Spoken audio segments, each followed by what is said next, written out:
Well, it was quite amazing, the transformation from just rocks and lots of rocks. A lot of the areas we were developing was solid rock, and we were using machinery that probably wasn't big enough at the time to handle something to rip through some of the rocks.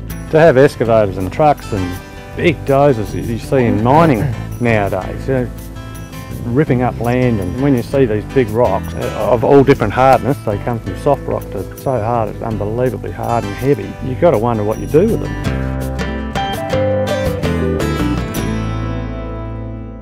The vineyard development involves deep ripping the limestone to break the limestone to plant the vines, and in that process it can quite often break open small or shallow caves beneath the surface, and sometimes those caves are quite large. These caves formed along the Kannawinka fault line, which uplifted this region sometime several million years ago, and it created a fracture in the limestone. And when the sea, which had previously retreated from this area many millions of years ago, came back again, it lifted the groundwater and it eroded away along these small cracks in the limestone and dissolved the caves out. And even while we found some caves while the vineyards were being developed, we even had some that we got called to sometime down the track when posts started disappearing down. So they fell down into the caves, and you move the post out of the hole, enlarge the hole and drop down in and have a look. In 1995 we were ripping over the top of this cave, we didn't know it was here, for vines. You ripped down a metre with a bulldozer, and the bulldozer bloke said, "Oh, Ken, there's a little hole developed back there."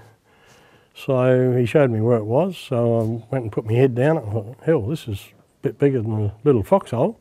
The cave's 275 metres long from start to finish, to a blank end virtually. We've had some lights put in, proper cave lights, some heavy wiring to feed it, generator on top. That's the only downer with this thing, you've got to rely on a generator. But we've had several functions down here like wine dinners and all that, and it's been absolutely fantastic. It's the only place in the world that you can drink wine under the roots of the vine that the wine was made.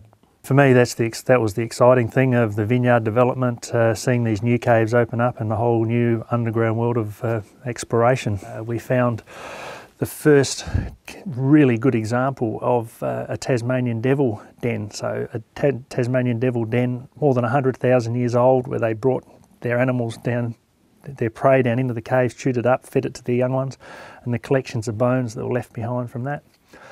We found a giant malleefowl, which was a bird probably so big, complete skeleton of that in this horrible, horrible little cave on Peter Freckleton's place. And the whalebone cave was probably one of the most remarkable things I've ever found in a cave. To go crawling in a cave and find this big piece of bone on the ground, thinking it's one of the big diprotodons, one of the large marsupials, and then seeing the pieces of bone stuck there, and there's this jawbone of the whale with the middle piece dropped out on the floor across the roof of the cave, and part of the skull. Just a remarkable thing. All the vineyards have got caves underneath them that we know of, but certainly every vineyard would have caves even if they don't know they're there. And that's the exciting thing. The cave is still there protected, the vineyard's built completely over the top of it, and it doesn't interrupt what's happening above the surface at all, and it doesn't interrupt the fossils and whatever else we've got in the cave. And it's the only place that we're aware of on the planet that actually has a continuous fossil record of that period of time. So it is absolutely unique, to use that overused word, to have this in this wine region.